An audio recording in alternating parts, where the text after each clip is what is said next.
Hello, everyone. Welcome to Grid Life Wrap-Up. Joe Samaniego, along with Ben Schneider from Grid Encore and NASCAR.info, Jackson Lambros from Outlet Media, Kobe Lambus from Grid Tonight, all of us here to discuss motorsports, a great weekend of racing, and a big welcome to our great Patreon investors. Call on the show, Marc, Robin, David, and Matthew for investing in us each and every month. You too can invest in us through Patreon. You can also do it one time through Super Chat or Buy Me a Coffee, and you might see also the option for YouTube membership, a monthly contribution. Big thank you to everyone that has signed up for that too. And $10 or more, you get some Grid Network stickers sent out to you. And we, of course, appreciate if you subscribe, hit the bell icon. Don't miss any of our programs all week long. The easiest way to support us is, of course, through subscribing to us. And already in the chat room, we got a person, NASCAR Paint Schemes and more. Hello, thank you for tuning in. Of course, for first-time viewers, the little tracker on the bottom shows the series we'll be talking about in the Pacific order. So, Kobe, let's get started with the show and the NTT INDYCAR series coming off a very chaotic and controversial week. Yeah, after the chaotic and controversial week, INDYCAR really needed to get some positive momentum going. And I think they got that today in the state of Alabama because it was a physical, elbows out, Children's of Alabama, Indy Grand Prix at Barber Motorsport Park. On lap one, Renus VK was given a penalty for avoidable contact, sending 3 cars off the track in turn one. Pato Ward, who had gone off the track earlier, punted Pietro Fittipaldi off track and into the barrier to bring out the first full course caution. Award got a penalty for that, and we saw lots of beating and banging all day long with multiple drivers. And starting with you, Jackson, we know this was the first road course race of the year, not counting the exhibition race of the Thermal Club. Can we expect more of this going forward? And why do you think the drivers were very aggressive today?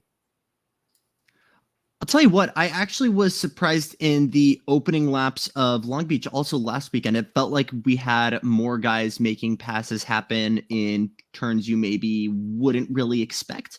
The big one at Long Beach for me was the hairpin, where we were seeing in those first 2-3 laps, guys actually trying to make it work around the outside. Talking about Barber, though, turns 9 and 10, turns 11, 12, super high speed corners that you wouldn't really expect. And we're going to talk about Linus Lundqvist, just you wait, but he put so much faith in himself and the other cars to, successfully get past everybody. So I think it's a little bit of inter-driver trust and relationship, but I also think I want to say it's a lot because of these tires. We're in a weird phase right now with the harder tire compounds because of the incoming hybrid system after the Indy 500. And I think that's kind of bringing the whole field a little bit together and just in general making it a little bit easier to pass. Yeah, well, in terms of being aggressive, I don't know if it was just a matter of everybody was on edge because of the news that we got this weekend. I know some drivers certainly weren't buying Josef Newgarden's press conference this weekend either. I'm sure, we'll see how the season goes on and develops here. And I think we'll talk about it later on in this segment, the fact that it didn't seem to slow Team Penske down today. I think we even got a comment here in the chat room, Scotty Mack absolutely dominating this weekend here. So, it was interesting to watch this race and see how aggressive it was. I think Bristol even came up on the broadcast. Maybe that was Townsend Bell that dropped that comparison. It felt more like a short track race than in a stock car than a road course race in open wheel cars. But I got to tell you, it was fascinating to watch. And Kobe, to your point, it certainly was something that was needed and necessary after a weekend with a double whammy of bad news. On Tuesday, you got the news that the Long Beach ratings were some of the lowest ever that we'd seen in years. And then obviously what happened Wednesday, not a great look for Team Penske, obviously, but I also think not a great look for the series. This was a good look for the series. My only hope is, and hopefully being on NBC will help out, that more than 307,000 people actually got to see that today. Yeah, and I have a feeling that the ratings are going to be a lot higher this time around, especially being on big NBC and the mannequin Georgina. We'll talk a little bit about that a little bit later. That's going to be one of the biggest things that's going to be in the headlines this week, post IndyCar race at Barber Motorsports Park. And looking back at all of the drama that happened during the week, Team Penske's disqualification were the center of attention. Entering the weekend, Will Power went off track but kept running. Josef Newgarden made contact with Marcus Armstrong and sent him back a couple of positions. Scott McLaughlin led most of the first half of the race, but the second caution ended up ruining their strategy for the moment. However, a third caution for Georgiano the Mannequin and Alexander Rossi changed the race. McLaughlin got back into contention and took the win during a turbulent week for the Thirsty Threes. Here's Scott McLaughlin talking about the win and moving up 20 positions in the points. Just, we did what we thought we could do. It's execution. Like I just probably one of the most, I guess you could say, just so proud of the execution and the way that our, the team, particularly on the 3-car, the Thirsty Threes, stuck together, and we're just going to keep executing. That's our word for the rest of the year, and just keep knocking them out. Points are points. Points are imaginary things. You just get them. It's like a reward at the end of the races. It's about executing, and the higher you finish, the more points you get, and ultimately it's a bonus at the end of the season. We're here to just take it race by race and see what happens towards the end. Now we have a comment in the chat from Rob Brown saying, I think people still haven't seen the awesome talent Scotty Mac is. I'm not surprised at all at the dominance. Yeah, especially looking at last year's performance as well, with him standing on the top step of the podium. Scotty Mac really is taken to this Barber Motorsports Park. Definitely one of his best tracks on the circuit. We all saw what he was able to do in supercars, and the transition from that heavy supercar to this IndyCar has been very impressive to watch what he's been able to do in these last few years. So Ben, does this win help McLaughlin move on from the controversy?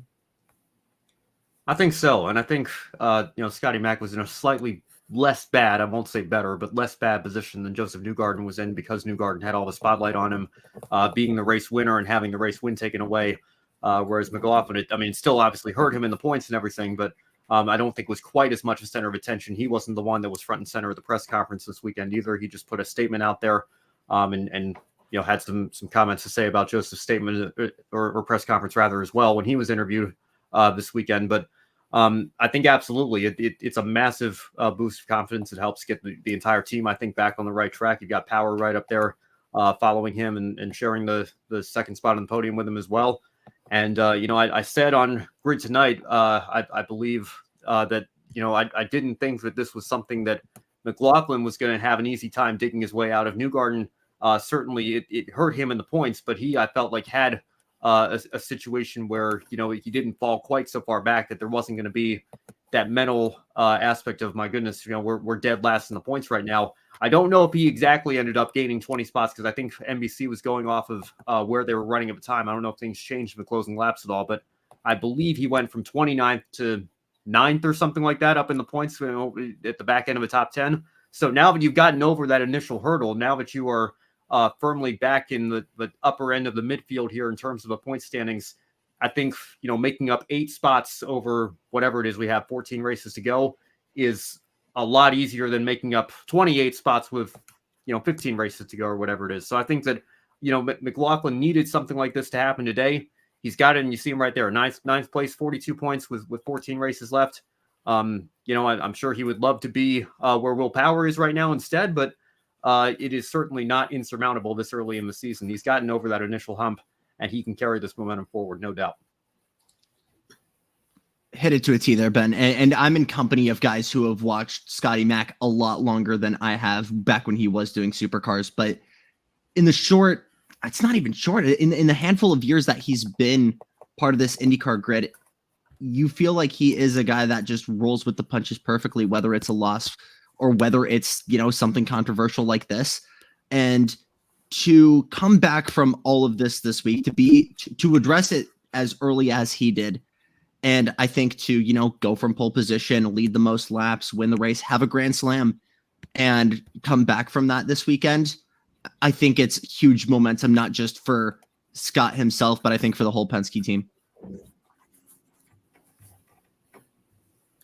Yeah, definitely, Jackson. I also think momentum for the series as well, and it's been interesting watching the Team Penske dynamic throughout the week. Yeah, Will Powers talking, Scott McLaughlin and Josef Newgarden held his own press conference. McLaughlin and Newgarden, seem to have different points of views of what happened in St. Pete and all of that. And McLaughlin's been focused all weekend. It doesn't really seem like that this has really bothered him too much, all the off the track drama. So he was very locked in all weekend, and look at the result. That dominated this race, and it was a very fine drive by Scott McLaughlin, and it's safe to say that he's truly moved on from this controversy, and I think that he can truly build a lot of momentum moving forward. And Ben, you brought up a good point about, jumping up from very last in the championship, 29th, all the way up to 9th, 42 points back.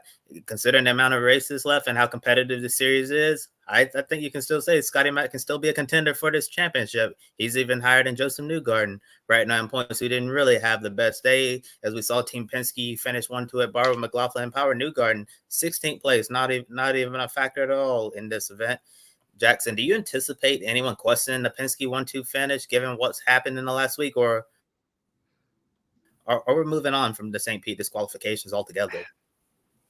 I mean, unfortunately, I think you have to take every win at least with a grain of salt, and it hurts the integrity of the win, not just for the team but for the whole series, right? But when you go back to Scott McLaughlin's reaction, going back to Will Power's reaction, and how the crowd reacted, I mean, Barber was going nuts for Scott, and Will's coming out of the car exhausted for good reason. His vents were totally closed. That's why he had the visor up in the back half of the race.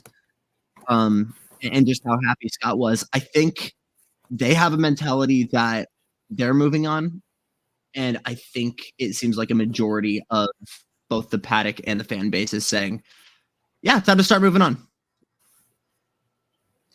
Yeah, I'm sure there's always going to be that portion of the fan base that is going to question and everything. But I think that, I don't love making stick and ball sports comparisons, but the two that come to mind for me, the New England Patriots was Deflategate. They went on to win the Super Bowl just a couple of weeks later and then added two more in the next 3 or 4 years there. And then the Houston Astros were the same way with that cheating scandal in baseball, and still had a very strong team and came back a few years later. And unfortunately for me, defeated my Philadelphia Phillies in the World Series. But the point being, they were still great teams that were still great without that advantage that threw them into all sorts of controversy here. And that absolutely applies to Team Penske here in the NTT IndyCar series. They are one of the top teams. They were before this incident. They will be after this incident. And they are still capable, even without that push-to-pass advantage, of taking a 1-2 on any given race weekend. And that's exactly what they did here today. I'm sure some people aren't happy about it. I'm sure some of those fans, like I said, are going to get on Twitter and social media and start questioning it. But as for me, they laid down the law. And I think that there's absolutely no doubt in my mind that this one has to be legitimate. If it's not, I would hope that we don't have to spend 45 days before we find out about it. But I think that, given how much scrutiny they've been under the last half week or so, there's no doubt in my mind that they earned this today. Yeah, I'm willing to bet Team Penske definitely followed the rules today, as long as, when you look at all the other teams as well, I'm sure everyone followed the rules, and we're not going to be coming back 45 days later to talk about another disqualification. I think that this is going to be one of those rare one-off things that happens, and everyone's going to move on, like we saw with Marc race and them. So when they got disqualified, the paddock was pretty fired up that very next race weekend and for the next several weeks and months after that. But by the end of the season, people weren't really upset with them anymore. So I think time is really going to heal things for anyone who's still better at Team Penske. And brought up a good point, Ben. Whether you're pushing the limits like a lot of these teams do or not, Team Penske is still going to be one of the best teams that there is in the NTT IndyCar series, and they're going to continue to be the gold standard in this series for many years to come. And I want to say I saw something very interesting. I don't remember if it was on the broadcast or on X/Twitter, but during the early portion of the race, someone was tracking the push to pass system, see how much the Team Penske drivers were using at one point during the race. It was McLaughlin and Power. They used a little bit of push to pass, but Josef Newgarden hadn't even touched his push to pass, and we were already a little bit ways into the race. So that's very interesting, considering the fact that a lot of other drivers, even Newgarden himself, admitted that he's been addicted to the push to pass button for a part of the race to go by without him using that push to pass. I found that very interesting. I'm curious to hear what you guys think about that. Go ahead, Jackson. Yeah, I mean, I think Connor Daly put it really well here.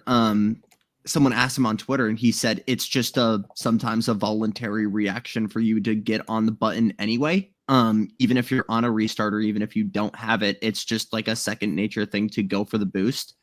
So I think for sure that would be a huge adaptation, not just for like the Penske guys, but for any IndyCar driver to be like, hey, off the button for the first race. We've got a point to prove here.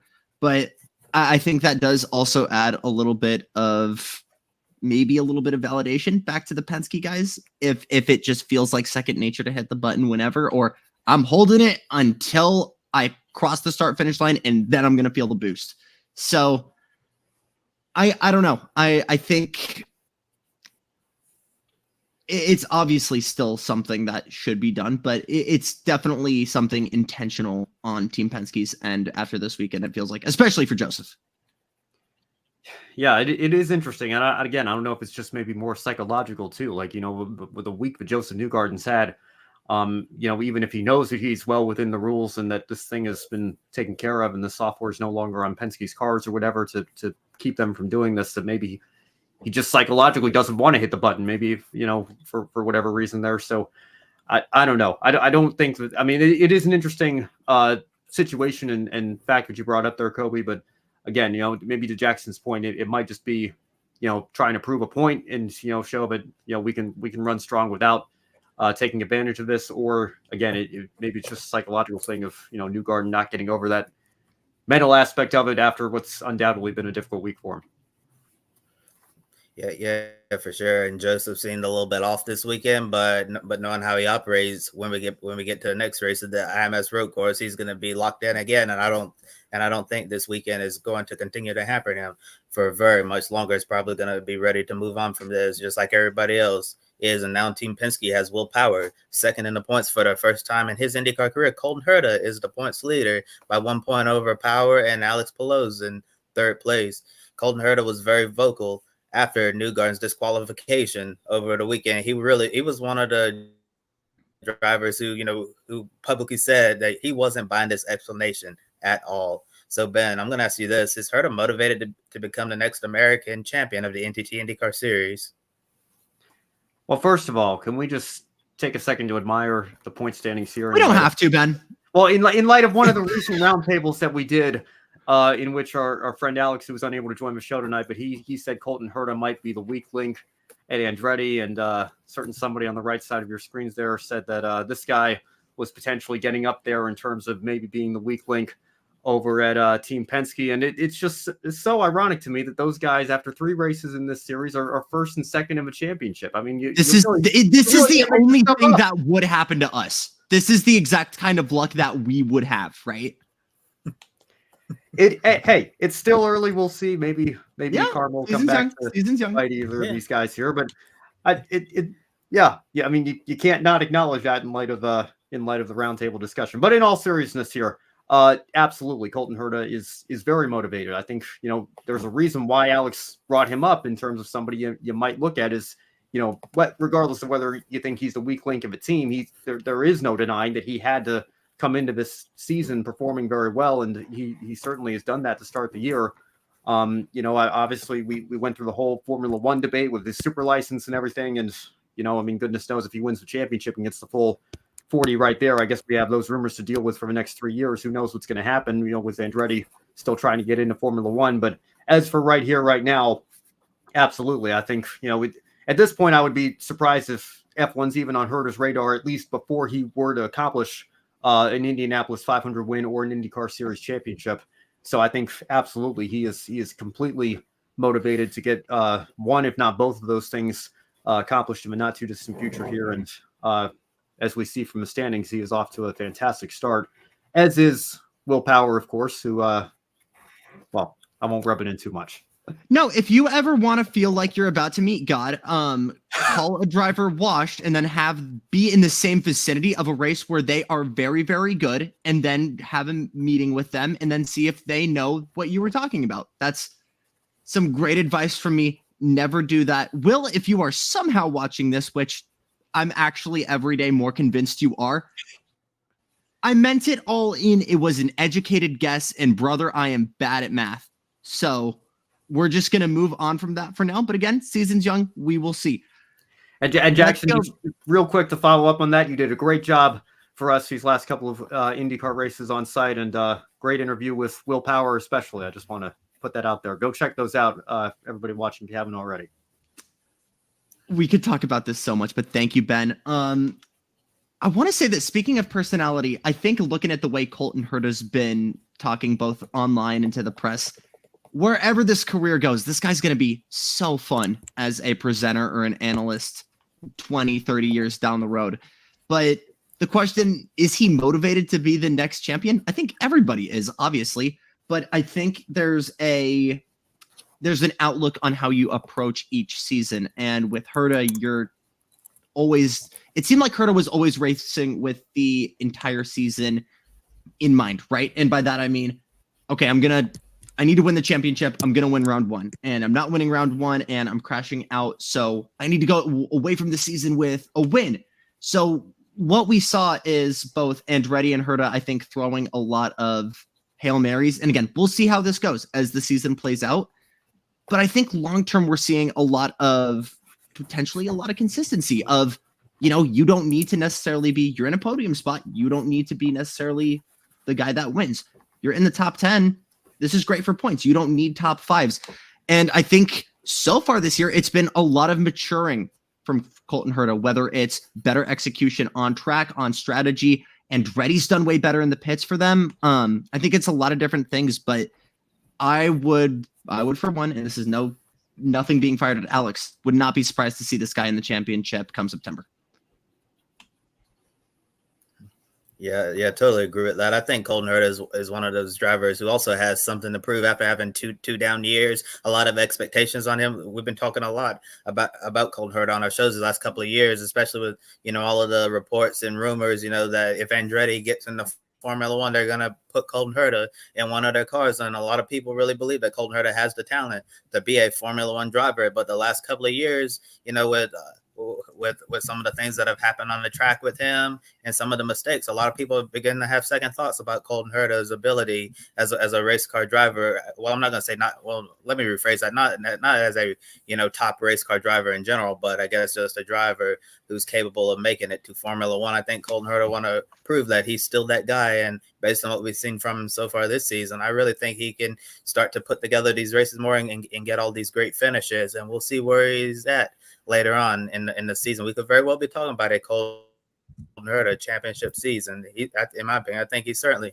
one of the favorites. And Jackson also wanted to bring up another point about Will Power. It would honestly not surprise me if Will Power, has seen one of our shows, because Will Power is one of those red drivers who pays very much attention to the media. He's even liked some of our Grid Network posts in the past without being tagged in them. So what does that tell you? Yeah, Will Power, he reads the news in motorsports, and I'm pretty sure he probably watches them as well. So I wouldn't put that past Will Power watching our shows. Cobe, I scrolled the entire Instagram timeline after Joe said that in the chat, and I was like, he didn't put this in here. He didn't put this in here. He didn't put this in here. And he didn't. But now I thought I was in the clear. And here you go. You're giving me more anxiety in the middle of the show, man. Come on now. But I will say this, and this was cut out, but afterwards, after my interview with him at Long Beach, he was like, what media outlet are you for? And I'm like, Grid Network. And he was like, oh, awesome. I need to check that out. It's just awesome to see like young guys in here. And I just, really want to see what that's all about. And for everyone at home, I'm saying this again, but it's just like, oh, I'm going to die in the next 48 hours.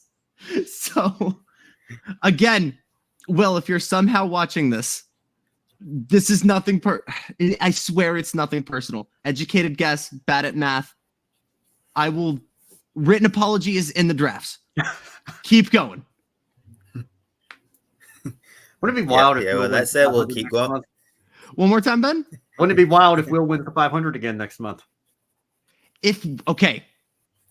I will do a live interview with Will Power on the show.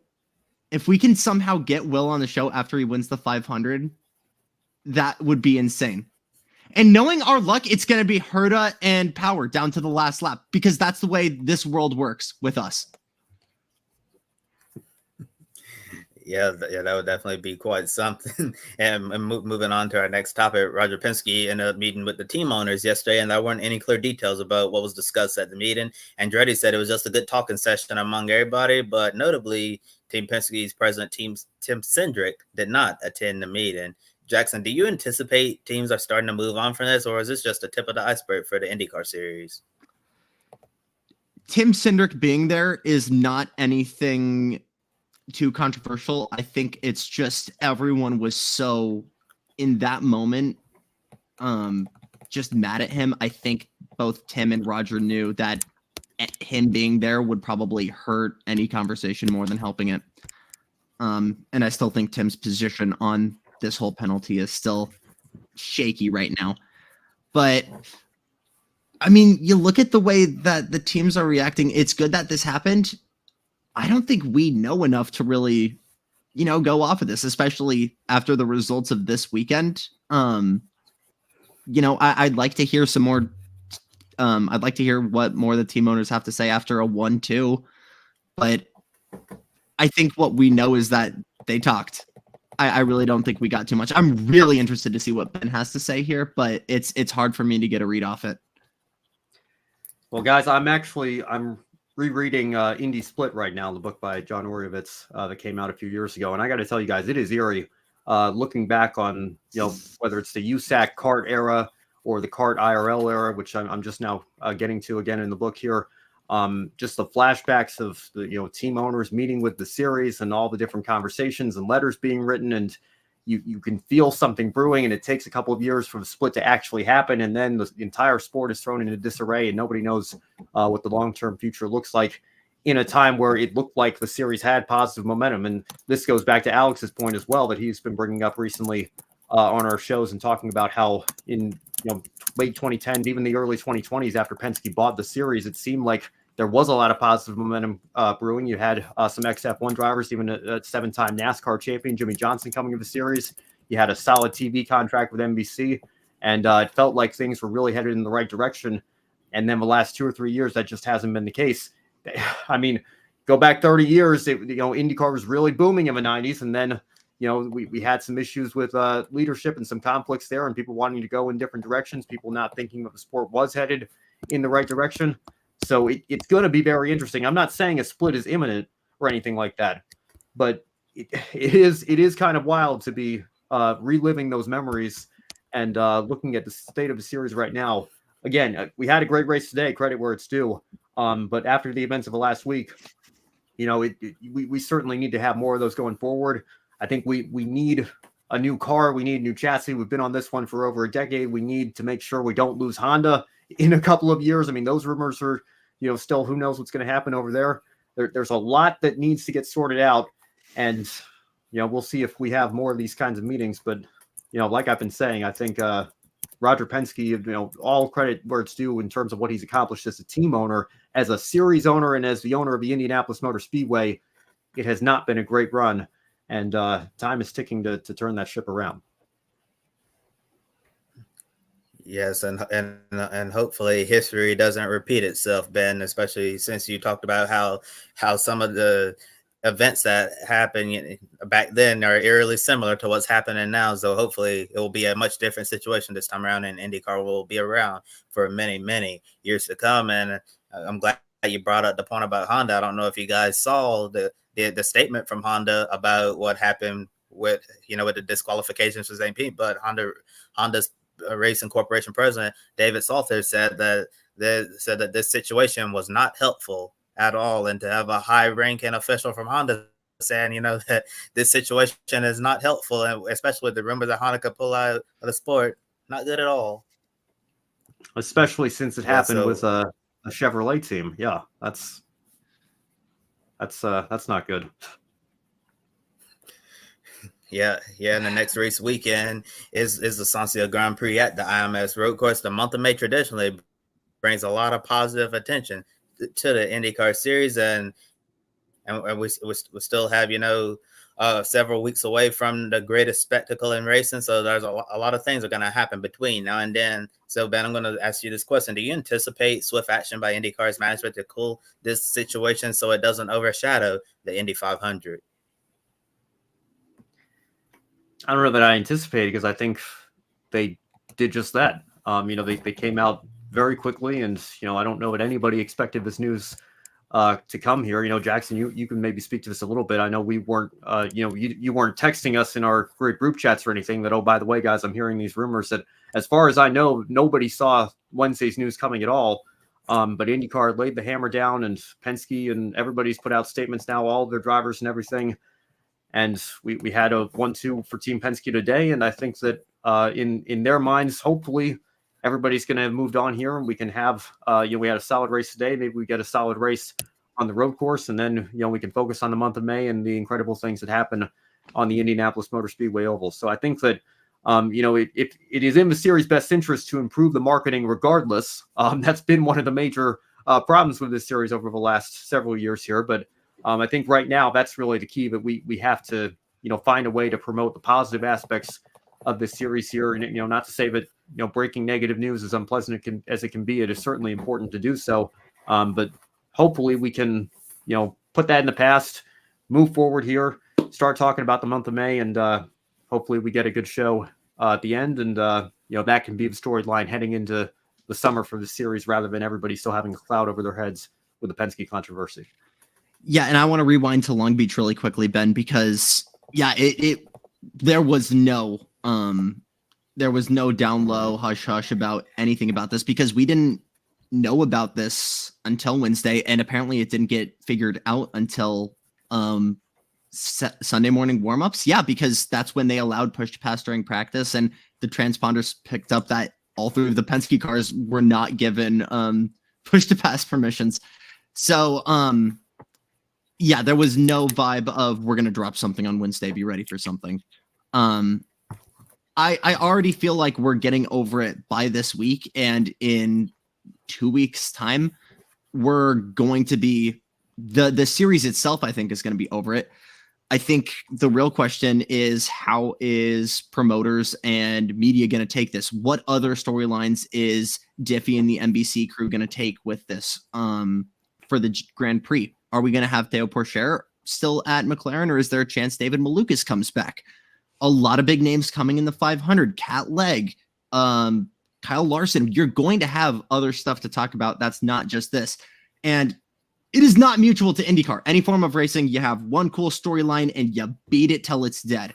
And I think we really need to work on that as a whole. But I think this has ran its course, man. Like, I'm sick of talking about it here. Yeah, definitely, Jackson. I think all of us are sick of talking about this situation. I wish we didn't have to talk about this situation, but like anything in life, where we move on from it and we move forward. So I really believe that IndyCar is going to move forward as well. And Ben, you were talking about like negative attention in the press. I don't know if you've seen it on the ESPN homepage, but all week long I've seen IndyCar on the ESPN homepage. It's like right now, I looked on the homepage just a few minutes ago while you guys were talking, and it has Scott McLaughlin's win on there. And when Josef Newgarden was disqualified, McLaughlin, that was on the front page of ESPN as well. So yeah, not really the best press for IndyCar, but hey, well, what other time are you going to see IndyCar on the front page of ESPN outside of the Indianapolis 500-mile race? So there's that there, and plus we any publicity is good publicity, something like that. Yeah, well, and I just pulled it up. The headline says Penske's McLaughlin gets emotional win at Barber. So there you go. In the context of what happened, like, I guess, there is the argument that, any press is good press for a series that only had 307,000 viewers. I don't know if I've mentioned that on these airwaves over the last few Wait days. Until Monday, Ben. I get it. I get it. Context is important here. I'm just driving the point home, but yeah, to see IndyCar on the front page of ESPN when the network hasn't broadcast the series in over half a decade now, and hardly ever covers it on SportsCenter yet. Baby steps, right? It's been in the news this week. People are wondering what it is. There again, I'll go back to the Astros. There was that argument that maybe this scandal could actually be good for baseball in the long term, because people were going to start to be interested in how the Astros bounce back from that, and what goes on with Jose Altuve and everything. I mean, there is a case to be made. Any press is good press, so that's the start at least.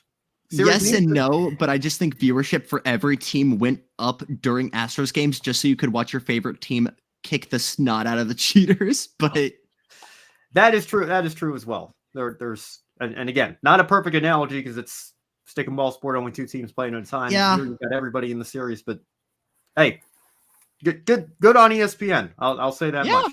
Great race this weekend, and maybe they can build on that. Yeah, for sure. And we also have Georgina and the mannequin as well to bring some positive, funny storylines to IndyCar this week in the media. That was such a crazy situation. Since a mannequin fall onto the racetrack like that. So that'll be one of the funny. Go ahead. Anything that makes the series memeable or just brings up something funny like that's always good for the series. So that is going to do something for us. I'm convinced. And I don't think this was a ploy for Roger Penske. Okay, we're going to cut Georgina on lap 53 or whatever. But like, it was just perfect. The stuck landing, and then just the slow fall. I don't know who actually hit the driver. It might have been Scott because it was a red and white. I think car. it was Luca Giotto. I think it was Luca Giotto in the Del Coin Honda. Welcome to IndyCar, Luca. Oh my God. But I don't know if you guys saw, Scott had a selfie of him next to Georgina. No, IndyCar's gonna be okay. We're gonna be okay. Yeah, I think Joe actually put that in our chat right before the show. So that's it's free marketing material again. I'm with you, Jackson. I don't think it was planned, but maybe something good will come of this weekend after all. I'm convinced. I did not think we'd be talking about a mannequin here 37 minutes into our show tonight, but hey, stranger things have happened. Yeah, definitely quite the race weekend, and I did think that a lot of positives are going to come from Georgina Mannequin fall onto the racetrack, and I'm pretty sure that wasn't a part of the script for this racing weekend, and we're going to put that to bed with the Sancio Grand Prix taking place on May 11th, kicking off a great month of race at the Indianapolis Motor Speedway, and we will report any breaking news on Grid Tonight if more details emerge relating to the St. Pete disqualification, but I have a feeling that we're going to put this to bed and won't hear about it anymore. With that said, let's wrap up IndyCar and Jackson take over because we're going to talk about the NASCAR Cup Series race at the Monster Mile. Thanks very much, Kobe. NASCAR Cup Series took a trip to the Monster Mile, also known as Dover, also known as Jimmy Johnson's house. Many wondered if the trend of heavy cautions would continue from last year. Monster Mile saw a fairly low number of cautions entering stage 3. And sure enough, we did get a good share of cautions here on the tail end. Big names caught in that. Denny Hamlin claimed another win, tied William Byron for most wins this season. Let's talk about that. Starting with you, Ben. How impressed were you with how Hamlin held off Kyle Larson? Credit where it's due. It was certainly somewhat impressive to say the least. I think it's both factors that people are debating on social media right now. Obviously, a lot of it has to do with the aero aspect of it and mirror driving or mirror blocking and clean air versus dirty air. And I think it was pretty evident there that Kyle Larson was faster. And you're seeing some people on social media say, well, if this had been they'd been in Xfinity cars, Larson could have driven right by him. But I do think it does take a certain skill set from the driver in front, which they've perfected with these packages that we've had over the years, and Denny Hamlin being among the best drivers in the series, to be able to take the air off the car in front, or the car chasing you rather, and make it that much more difficult to pass. And again, Larson is right up there with Hamlin as one of the most talented drivers in the Cup Series. So, do I wish that this battle had been in Xfinity cars? I think we would have gotten a better show, absolutely. But, I think at the same time, it can be both. You can look at that and say, credit to Denny Hamlin for doing everything that he needed to do to hold off one of the best in the business in Kyle Larson and claim yet another win. Overall, what we saw from Denny Hamlin, I think really shows how good of a driver he is, and especially being aware of what's going on. We've seen in the past some drivers, especially if they're going for their first win or they're still early on in their career, they make the mistake. They just stick to the line they're comfortable with. Denny Hamlin started moving around, getting that dirty air to do the aero block for Kyle Larson. The way these cars are set up, that was going to be a huge advantage for him. I could see where some fans are not happy with how that went down. They wanted to see Kyle Larson potentially give the bumper, get side-by-side, a photo finish. That's part of racing. At the end of the day, what Denny Hamlin was doing, fair game. What I'm really glad didn't happen was we had a situation where we had an overtime finish and then more chaos, which has occurred a couple times this year. We didn't have somebody dumping somebody for the win. Overall, it's good racing. I do agree with Ben, the Xfinity Series, it would have been a more closer race. Those cars seemed to put on a great race. It's just a combination of the package and everything led up to what we saw, but I wasn't entertained by it. I thought it was just part of racing, being defensive and giving that dirty air to the person in second place. Would totally agree there. And I think after the chaos that's happened the past couple of races, past couple of short track races especially, there was anticipation of, are we going to get another Bristol or something like that? But I still think regardless, it was still a fantastic race. Let's move on to your points leader, Kyle Larson, who is now ahead in the championship entering the month of May, where he is ready to do the double Indy 500 and the Coke 600. Interesting scenario. I don't know, and I can have this fact checked, but I don't think we've had a points leader in either of those series attempt to do the double. But Kyle Larson is going to get some help with him on that front. Kevin Harvick coming in to do the All-Star weekend. But I want to talk about the double a little bit because only so many people have successfully finished this race. Fewer have actually won one of these races. So entering the month of May with a points lead, he's got a fast McLaren, and he knows he can win almost any race. Starting with you, Joe, do we think that this is going to be a big boost of confidence for Mr. Larson, or what do we think? He has to be feeling really confident with the way he got going on. The McLaren Chevrolets at INDYCAR, they are fast, always competitive under this current ownership. Ignore the McLaren that Fernando Alonso had. That's a different type of McLaren. But he knows he puts together 4 good laps. He's going to be in the race, and I think he's going to be up towards the front. He just looks very comfortable in that car. Coca-Cola 600, Hendrick Motorsports, they have to be one of the favorites. I think he will love to get that win. The big thing for him is just focusing on the conditioning, I feel. Where in the past, where you had John Reddy, Kurt Busch, Tony Stewart, a lot of times, especially Tony Stewart, you got to remember, he was doing this pretty early on in his career before the championships all started coming in. Kurt Busch did a little later on. Kyle Larson still one of the prime drivers, great equipment on both sides. I think he's going to have a phenomenal month of May, and I think he's going to be really drawing a lot of attention to fans to both races, seeing what he could do. If anybody can win the double, pull off both of these wins, it would be Kyle Larson. I don't expect him to, because like you mentioned, Jackson, just finishing 1,100 miles has only been done once, and Tony Stewart accomplishing that in 2001, I believe. I know he tried it in 99 as well, but Kurt Busch, had a very strong run at the Indianapolis 500, but then he had an engine failure at Charlotte. So, you just never know what's going to happen in this sport, and, just trying to pull off the logistics of it is challenging enough. Trying to win both races, I mean, that would be absolutely incredible. But I got to wonder if Larson does win the 500, do they go through all the pomp and circumstance of the winner's traditions and celebration and everything? Because he's got to get on that jet over to Concord, North Carolina to compete in the 600-mile race right after that. So that would be a very interesting scenario to try to follow. Like you mentioned, we're hearing that Kevin Harvick's going to come back to practice and qualify his All-Star weekend car, which was very surprising to me. I heard Harvick on Dale Jr.'s podcast at the end of last year, seeming to swear, but he would never get back in a Cup car. And yet it's pretty funny how quickly things can change sometimes, I suppose. But I thought he and Dale both were saying we'll never even touch a Cup car again. But we'll see what comes of this year. It's an interesting backup plan. I assume if Larson somehow gets stuck in Indianapolis, Harvick, I guess, would be All-Star eligible as well with his championships now. But I think about it, maybe didn't win a race last year. I don't know what his status would be there, but I think just drawing it all back to Larson, I think that, there's obviously a lot that's going to go into this double attempt here. And I think that, you look at how he's running in the Cup Series right now versus, where people expect him to be at Indianapolis. I think he absolutely has the opportunity to go out and win one, perhaps even both of these races with how he's driving.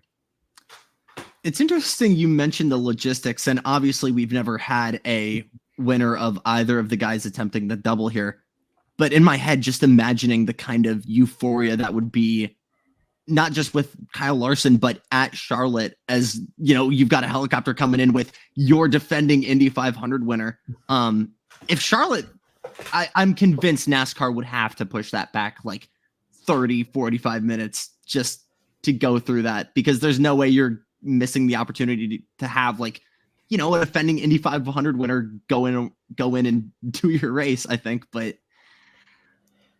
yeah, well, I'm trying to think back. I know Parker Kligerman was on standby for Kurt when he did it 10 years ago, but Kurt also didn't win the race. So, it would be totally unprecedented. I wouldn't blame NASCAR at all. Normally I'd be of the mindset, you got to hold firm to, your start time and everything that you've got planned. But I think for such a massive situation like that, I would not put it past them to, to do something like that. So yeah, I mean, the logistics are going to be very interesting, especially given what's happened the last 2 years. If we get a late caution that turns into a red flag to try to guarantee a green flag finish, and Kurt went through that as well in 2014 because the race had finished under caution each of the last 4 years before that.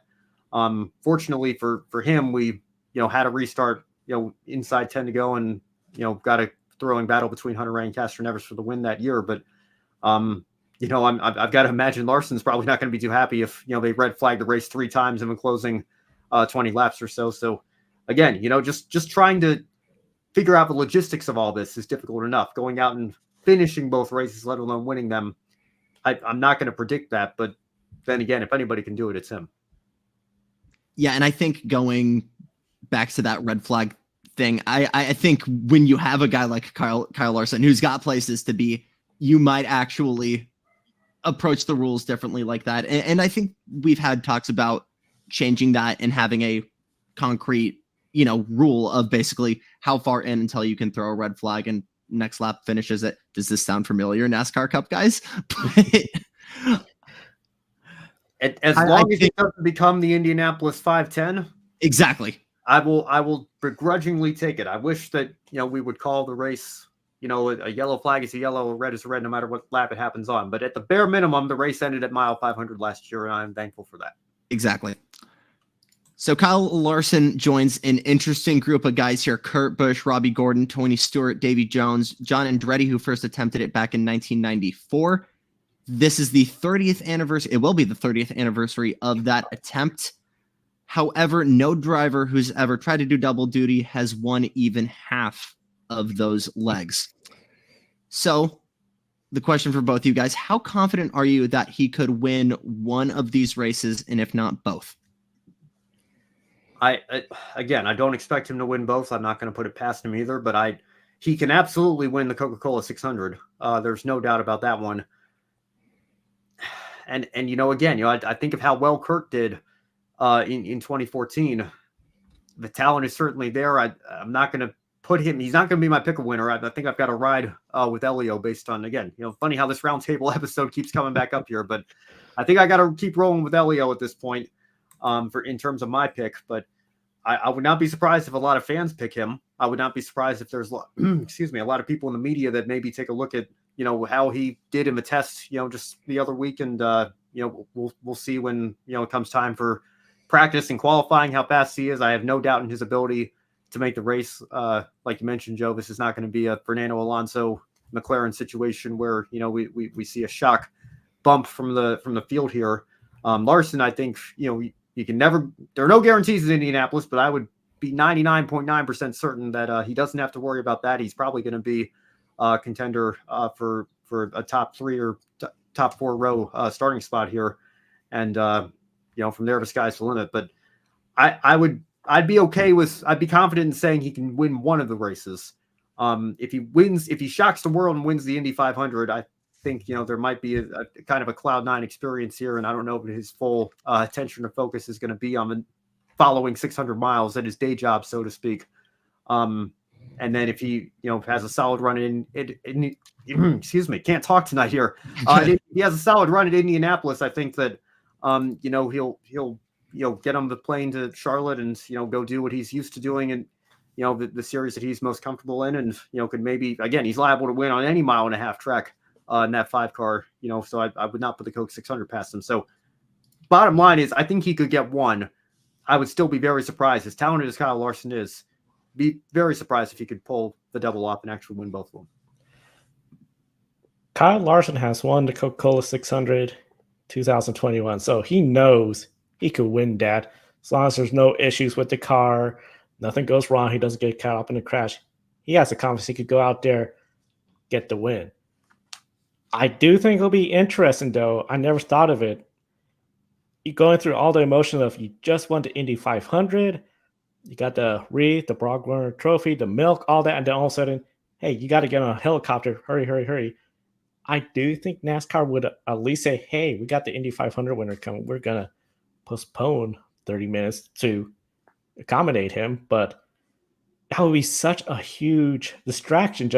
I just won the Indy 500. Now I'm going Right. to race another 600 miles. So I think Kyle Larson at the Indy 500, he has the advantage that this is the one race he's going to put everything into. If he gets a good finish, he's going to still be a contender for the win at the Coca-Cola 600. If somehow Kyle Larson pulls off this huge upset, which we've seen drivers like Juan Pablo Montoya, first time come in, get the win. Helio Castroneves did that. Kyle Larson was the most talented drivers, a lot of folks say, in the world. I would say he could be up there with those two drivers and win it on his rookie attempt. It's going to be a challenge, though, because this is his first time ever compared to those two. They've been at IndyCar. Right.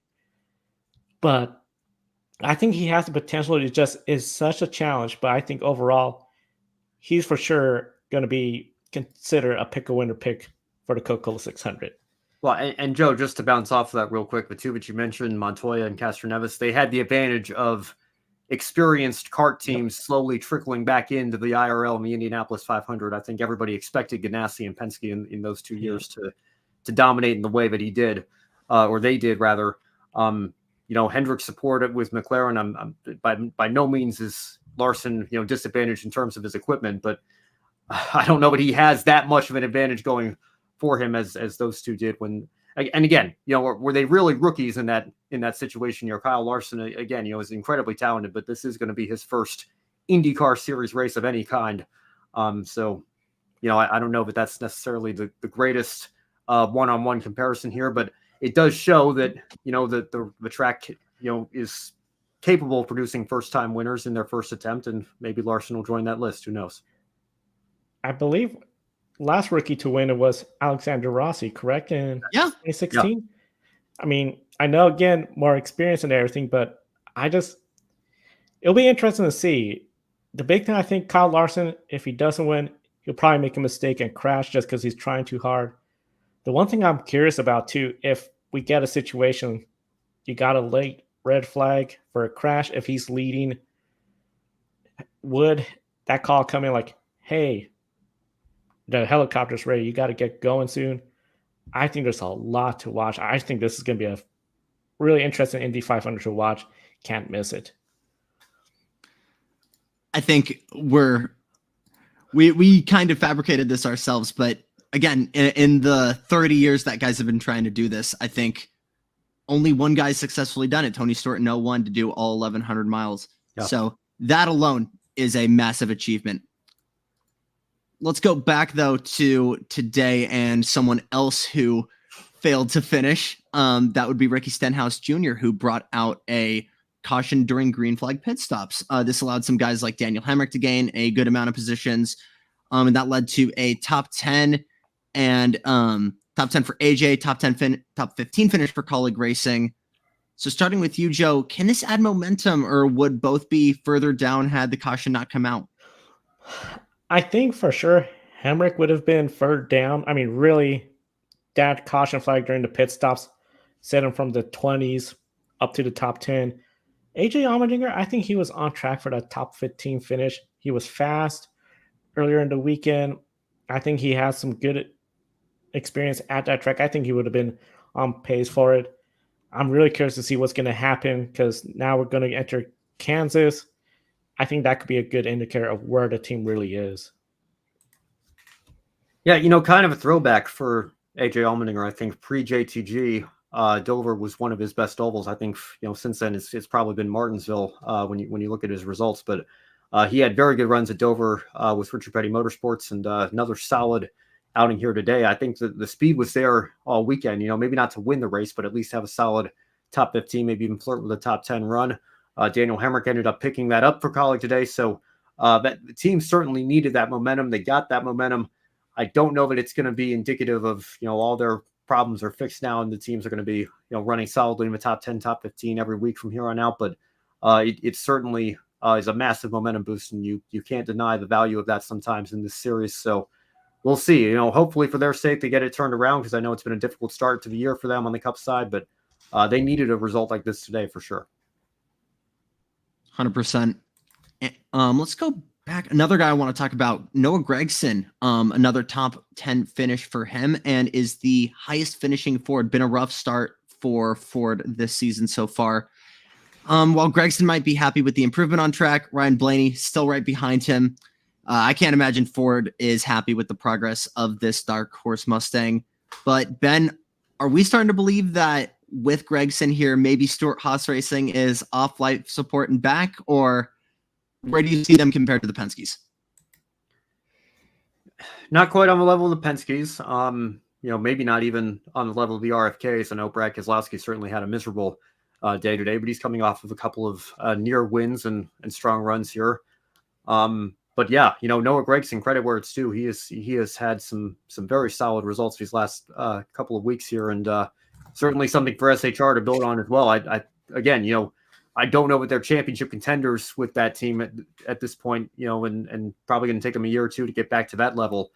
But, you know, could Gragson win a race? You know, the way he's running right now, if he keeps running like this, you know, he certainly is going to be in contention for a result like that. And, you know, again, that's, I think, probably going to elevate the morale of the entire team, which has not had very much to celebrate over these last couple of years. Stewart Haas Racing has to be feeling pretty good. The way Josh Berry has had some good, strong runs here and there. Noah Gragson, he was happy after the post-race, talking about the improvements they're doing. They still got a way to go. But I think this could really help both of them try to get that organization towards the front. Still wasn't perfect. Ryan Preece had some smoke. That was not good early on in the race. Chase Briscoe, overall, he was running pretty good. That last caution flag hurt him, as well as a bunch of others. I'm really starting to feel like they are starting to get to that level. I would agree with Ben. They're still behind Penske overall when it comes to who's the best Ford. But especially since Ford has not been in victory lane, I think if we were seeing a situation where Penske was going out there getting wins and Stewart Haas Racing was way in the back, I think we'll be talking about they still got a ways to go. But it seems like all the Fords need to make some improvement on at least. You could say the Stewart Haas Racing is coming that right direction. Maybe I would even say they're leveled or one step ahead at least of Front Row Motorsport. I want to end on one more talking point here from the track itself. SMI owned track Dover used to be 2 race dates, now down to 1. Good sized crowd today. But next year we know potential changes in the Cup Series schedule. We saw some of the usual trouble spots with the exiting of turn 4 for guys like Gilliland, Wallace, Christopher Bell, William Byron having the issues outside of 2. Starting with you, Joe, does this on-track product need improvement for this track, or what are the concerns that you guys have for Dover's future? I would feel overall the product we have was pretty good. I know Kyle Busch was not a huge fan of it. The 30 air, that could be worked on, probably improved on a little bit better with the aero package. The racing, I think we saw overall a fair race. I think Dover is one of those races where too often I think people sort of forget about Dover. You ask them in like top 5 tracks, Dover doesn't make it there, but we saw elements of the Monster Mile. Exiting turn 4, we know that's always been tricky. That's where Todd Gilliland, I believe, was on the inside. Austin Dillon lost it, hits the inside wall. That's a characteristic. And then on the flip side, exiting turn 2, Bubba Wallace, that big crash. These are just all parts of that track. And I feel at least we still have that character of it being the Monster Mile. Brad Keselowski spun around. He did not have a good day at all, too. He's one of the veterans. Yeah. So overall, I think the racing was fair. Could be improved on, of course, especially I think a lot of fans would love to see where aero blocking is not such a big factor. But I think Dover definitely needs at least one race, considering that part of the country where New Hampshire, Dover, I believe Pocono is down to 1 race too. We could use some more races than the Northeast. Yeah, you know, obviously I'm going to try to give as unbiased of a take as possible because I was born and raised in Delaware and up until recently lived there, you know, my entire life. Still consider it my home track in many respects. And you're right, Joe. The area has just been killed. You know, there was a great K&N East race, an ARCA race at New Jersey Motorsports Park that's no longer there. You know, Pocono is no longer on the IndyCar schedule. It's lost a NASCAR date. Dover's lost a NASCAR date. You know, we haven't, it's going way back, but the street race in Baltimore never really got off the ground after just a 3-year run, I believe, in IndyCar. They were supposed to go back to Richmond for IndyCar. That didn't happen. The street race for Formula E in New York City is gone. I mean, there's just, you know, you name it, it's happened. It's been taken away here in the Mid-Atlantic region over the last decade or so. And it's really unfortunate to see. So, I mean, Dover going away, falling off the schedule entirely would really be a knife in the heart. Now, again, you know, to not, you know, to be as unbiased as possible here, I didn't really shed a tear when Kentucky fell off the schedule. I'm sure there are people in Kentucky that did, but the racing there hadn't been great for the last several years. The racing has not been great, in my opinion, at Dover for the last several years either. So from a neutral fan's perspective, it means getting the fairgrounds back or getting a point state at North Wilkesboro or something like that. You know, it'd be hard for me to complain too much, but obviously as somebody who's from the area, I would certainly not like to see the track fall off the schedule entirely. That would be absolutely devastating to see.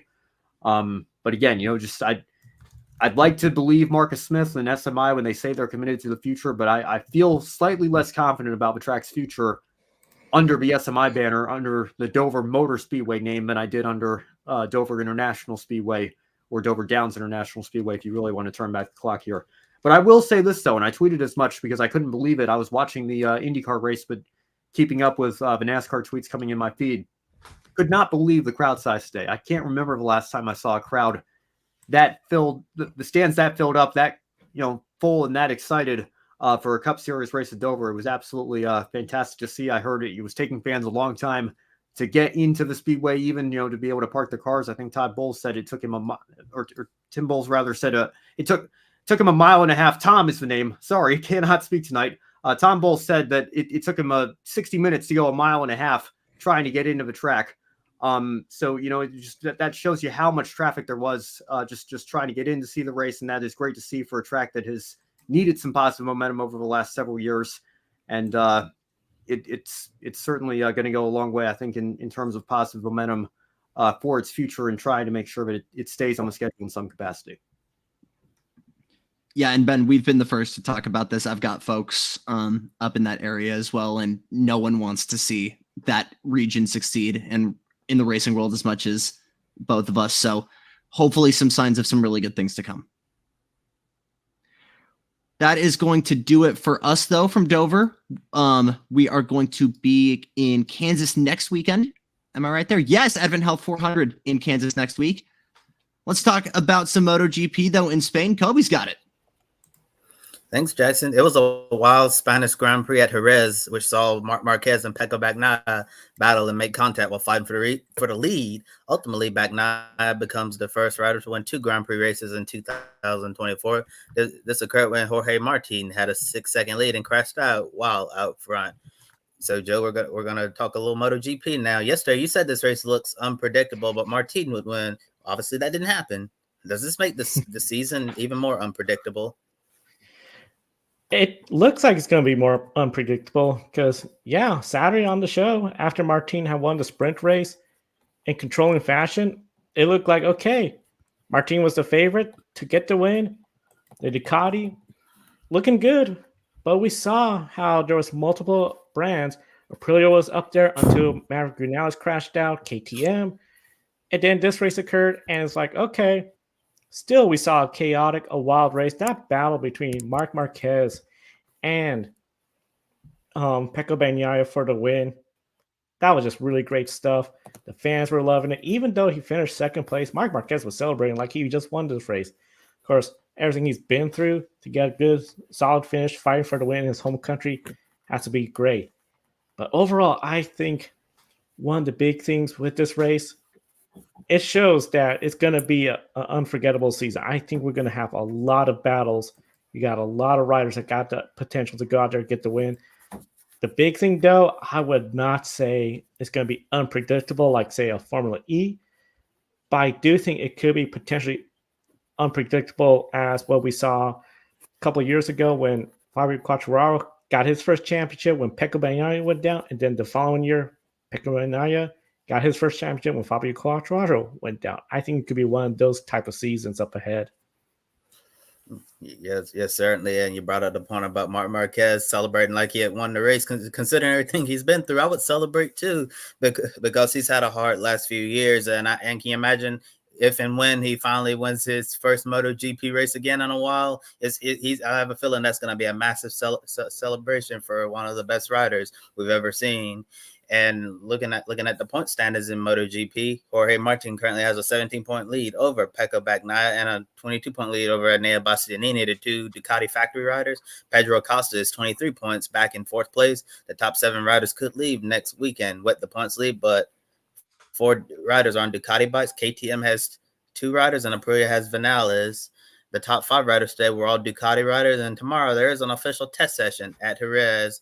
So, Joe, here's my question for you. Should KTM and Aprilia be nervous about Ducati returning, and where does this leave the likes of Honda and Yamaha, who seem to be out to lunch?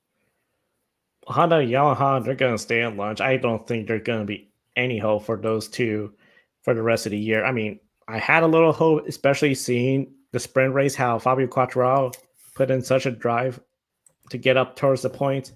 But, I mean, right now, they're so far back. I mean, they would need Aprilia, KTM to just have a disastrous remainder of the season to get ahead of them in the constructors. And then even in the teams points, they're just not looking that good at all. So overall, I think those two, they're out of it. It's mainly going to be the Ducati riders. So this is the first time we saw VR46 Mooney racing up towards the front. Marco Beschecchi didn't have that great of a start compared to last year. He's up there. But overall, what we're seeing with Pedro Acosta and the Gas, the KTM, he's looking great overall. I'm really impressed with what he's doing. I think the big thing for KTM, Brad Binder, he just sometimes, again, has those weeks. He's really good. He's up towards the front, or he has bad luck. Sprint race, he crashed out. Jack Miller's one of those riders, too. I feel is off to lunch, too. He is just not delivering.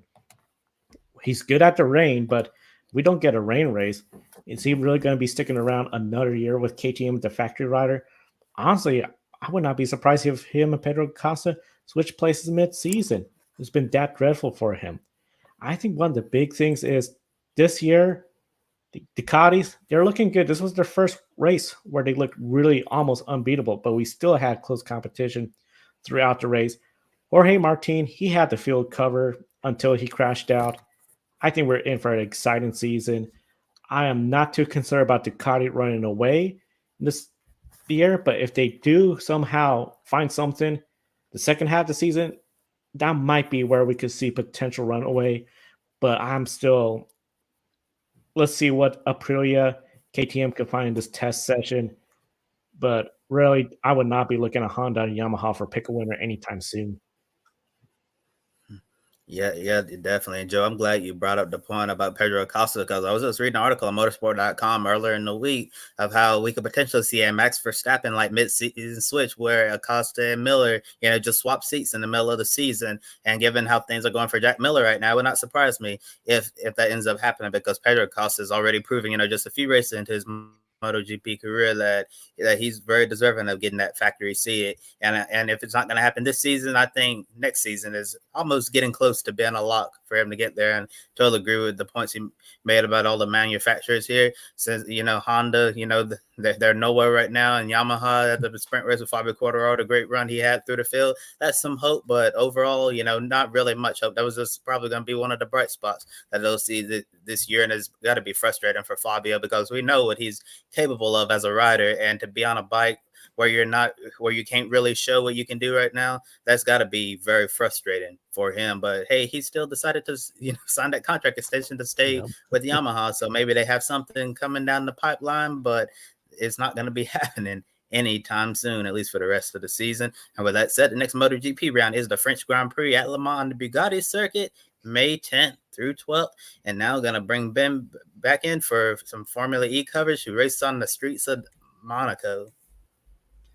Thank you, Kobe. And yes, the ABB FIA Formula E Monaco E-Prix results are official. No late disqualifications and a tight points battle. Pascal Wehrlein leads Nick Cassidy by 7 points. The top 7 drivers can leave Berlin with the points lead. That's how close it is up front. We have only 4 race weekends left. That's Berlin, Shanghai, Portland, and London. All of them are double headers, however, so 8 races in those 4 weekends. Joe, keeping that in mind, how much pressure does that add to each race weekend, knowing that there's essentially double points on the line with 2 races? It adds a lot of pressure. Essentially, if you come out behind the top teams, you're going to be in for a very long weekend if you can't get it figured out. One of the big things we've seen that in Formula E, it is tricky to sweep an entire race weekend. We know this year Oliver Rowland came very close to doing that, but then ran out of energy. So imagine if you come in to the weekend and you're behind everyone, you're just off the pace. You're most likely going to be off the pace both races unless you find something drastic or there's a drastic change such as weather. So really the teams have to be putting in their entire effort. And Shanghai, China, that's going to be a brand new track. So that's going to be very different for everybody. Portland, the Peloton racing we keep talking about, that's going to be very unpredictable. Really, that could be the Talladega where if you come in with a lousy car, a lousy setup, you could work your way towards the front in that pack. Berlin, London, those two, they're going to be races where I think Berlin, you're going to see the heavy favorites towards the front. Jake Dennis, the Jaguar drivers, Pascal Wehrlein. If Antonio Felix da Costa could have some good luck, he'll be up there towards the front. London's going to be really interesting to see because that's going to be the championship deciding race. It could be very different, the dynamics of what teams are still in the hunt for the championship, what drivers are in the hunt for the championship. It's going to be a very intense couple of weekends. I think Berlin, Shanghai, China, I think those are going to be the 2 big ones. A lot of teams are going to be circling like they have to get it right. And then especially once we enter Portland, if you're still in reach of the championship, try to go all out. At least you know you're going to have a big packed race weekend at Portland unless there's a drastic change from Formula E in regards to the management of the energy. Well, Joe, every driver, including those, even those with Mahindra, are still mathematically eligible for the championship. Of course, we know realistically you can take a handful and say they're your most likely championship contenders here. But to show you how close everything is, that's with both of those Mahindra drivers still being pointless on 0 points. They're the only team that hasn't scored any points this year. In the team's standings, Jaguar is 44 points ahead of Porsche, so looks to be in good shape to claim that championship over there. But then again, we are still technically only halfway through the season in terms of the number of points on offer, so things could still change. Joe, Formula E's only had 1 repeat winner so far through the first 8 races. How many and which drivers do you think, talking about those that have a more realistic shot, would be your favorites for the championship? I'm looking at the Jaguar drivers. I think Jaguar has it figured out this year. They had a little bit of a slump after a strong start, but what they did at Monaco looked great. I think that team is feeling really good. Nick Cassidy, Mitch Evans, I could see them winning more races. Especially Nick Cassidy seems to be really good at the Peloton tracks. He knows how to win there, take advantage of the draft. Jake Dennis, the consistency, he had issues this race weekend, so he fell towards the back. So that caused him to drop down. And then Pascal Wehrlein started on the pole, just did not capitalize on winning the race. Those are the drivers I think it could be up there. What I'm really curious about seeing is what is going to happen with Oliver Rowland. He had such a phenomenal start with consecutive podium finishes, leading the points, and then that energy issue dropped him down.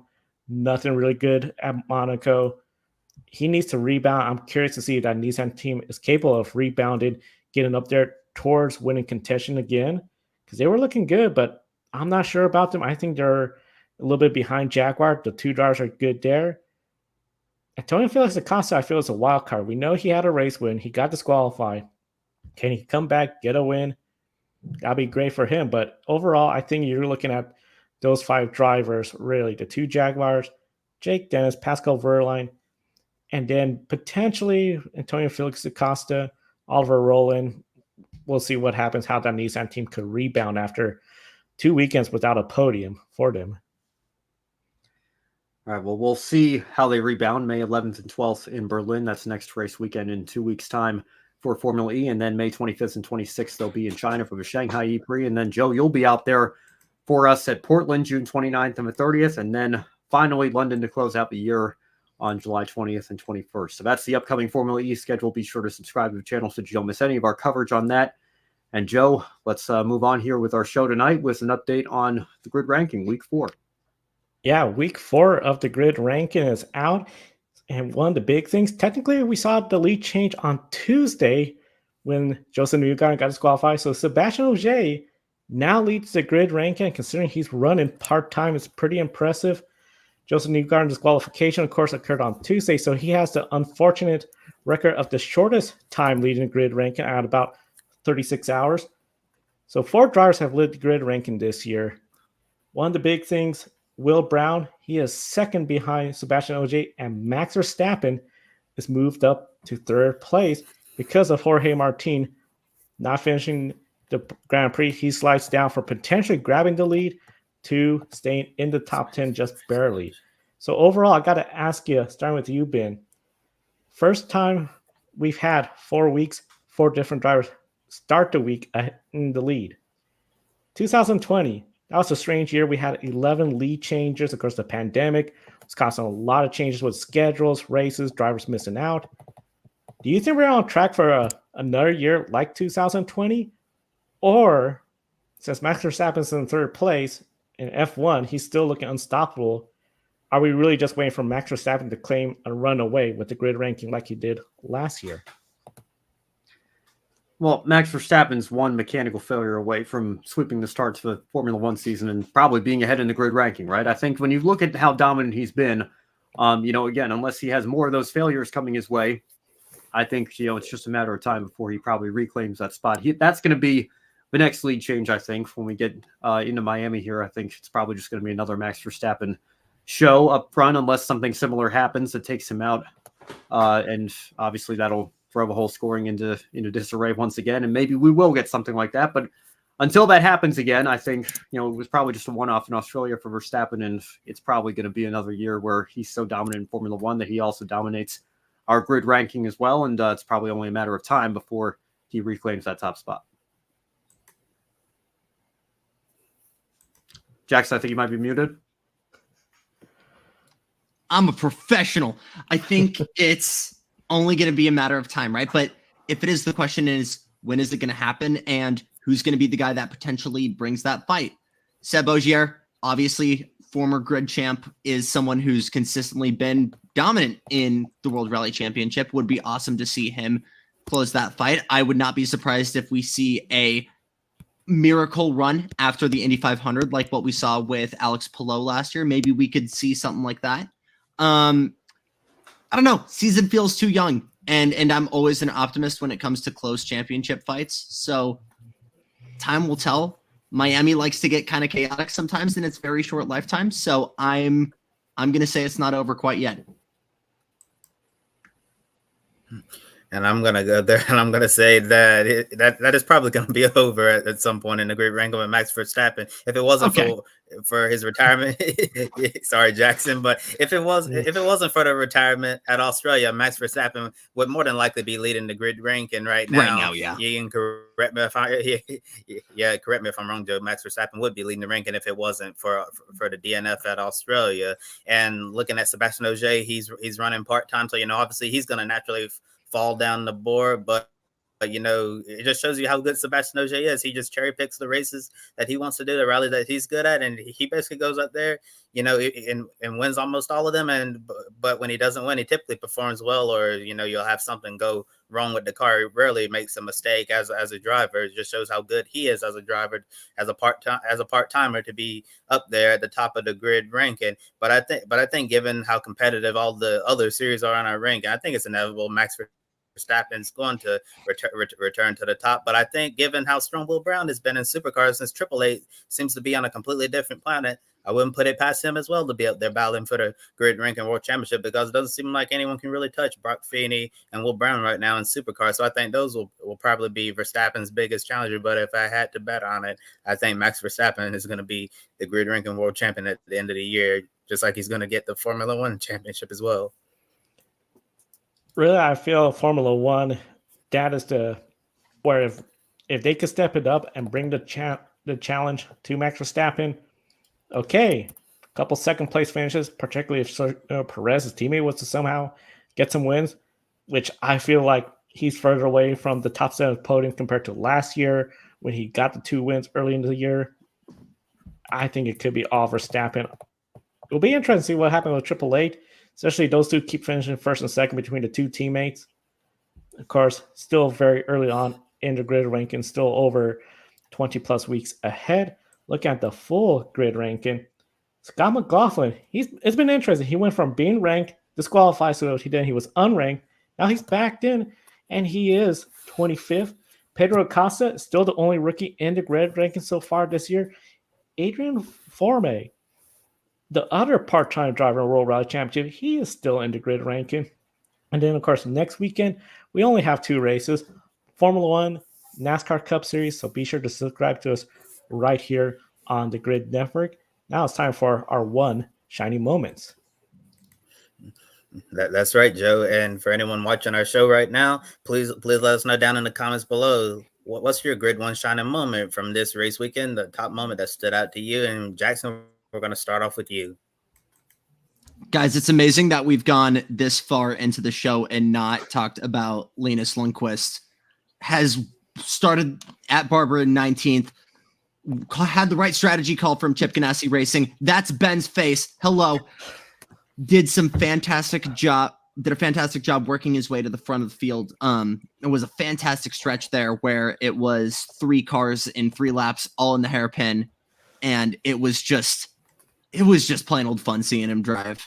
And I think especially after the early kind of struggles in the first 2 races, we had our doubts about maybe where he was going to be. But first podium in just his 6th, 7th IndyCar start, and did it in a super flashy way. Love to watch it. Well, Jackson, I know I've made you eat a lot of willpower crow on the show tonight. I'm going to do you a favor and eat some Colleague Racing crow on my end, because it wasn't that long ago that I said the team should seriously consider selling their charters. And I have to admit, I do still think that there could be some positive things for the team that could come of that if they at least sold one of them. And it could maybe boost their Xfinity program. But the Cup team, for whatever reason, just has not been anywhere this year of note. But that certainly changed today at Dover. And Daniel Hemrick in particular, man, did he need a solid top 10 run like this today. So like we talked about during the show, maybe this will start to right the ship. There's still a long way to go, I think, for Colleagues Cup program to get to the level that they wanted to be at. And who knows what the future holds for that team. There's a lot of drivers in that Chevrolet pipeline between Trackhouse and Spire and all the alliances that some of the Chevy teams have with one another. So we'll see what happens there in the future. But as for right here, right now, great day for him in P9 and AJ Allmendinger as well, P13. Colleague Racing gets my one shining moment. My shining moment is going to go to Marc Marquez, the race weekend he had. Pole, sprint race, crashed out, but we saw several other riders crash out. It was really interesting to see how he was going to respond for the Grand Prix. On the pole, brought the fight to Pecco Bagnaia. I think that was something a lot of people wanted to see going on with those 2 riders, multiple time world champions, future legends. I think a lot of folks were really thrilled to see that battle. And then for Marc Marquez, seeing him celebrating with the crowd, I think he has to feel really good considering everything he's been through lately since that injury. And then Honda. Now that he's with Ducati, not on a factory team, he's bringing the fight. It's really going to be interesting what he does. Hopefully this is just the first of many more top race weekends for him. Marc Marquez is my one shining moment. And I'm going to give my one shining moment to Scott McLaughlin for the great performance that he had today, and considering everything that happened with the disqualification at St. Pete, all the turmoil surrounding him, Josef Newgarden and the rest of his IndyCar team, for him to come out there, lead all those laps, start up front, and just show us what we've seen from Scott McLaughlin throughout all his racing career, to go out there and be one of the best drivers. Flawless performance. I thought his team executed extremely well this weekend, and going from 29th to 9th in the championship, 42 points back. Anything is possible. It would not surprise me if Scott McLaughlin continues to inch closer to the front, and if he's the points leader at any point later in the season. It wouldn't surprise me. I really think this could be a year that Scott McLaughlin truly is a championship contender. Scott McLaughlin, absolutely a championship contender. It's going to be really interesting to see how the rest of the IndyCar season plays out. And of course, be sure to subscribe to us right here on YouTube. Hit the bell icon. Don't miss any of our programs. We got a lot coming up. Of course, gridranking.com for all our articles, including IndyCar, NASCAR, and of course, then we have on Monday, Grid Encore. Ben, Brandon, they're going to be recapping the race weekend. Grid Tonight, especially any news with IndyCar or anything else motorsports related news. Kobe, they have that covered. And then Wyndham Motorsports preview and F1 Academy. A lot to recap with Haley Deegan, Jamie Chadwick, the female racers at ARCA race at Dover, the Monster Mile. A lot to discuss. And of course, we'll do this all over again next weekend with Grid Life pre-race. And once again, a big thank you to our Patreon investors calling the show, Marc, Robin, David, Matthew, for investing in us each and every month. $10 or more through Super Chat. Buy me a coffee. You get some Grid Network stickers. And of course, all our Patreon members get the Grid Network stickers as soon as they sign up. For Ben, Kobe, and Jackson, I'm Joe. Thank you for watching today's program. We'll see you next time.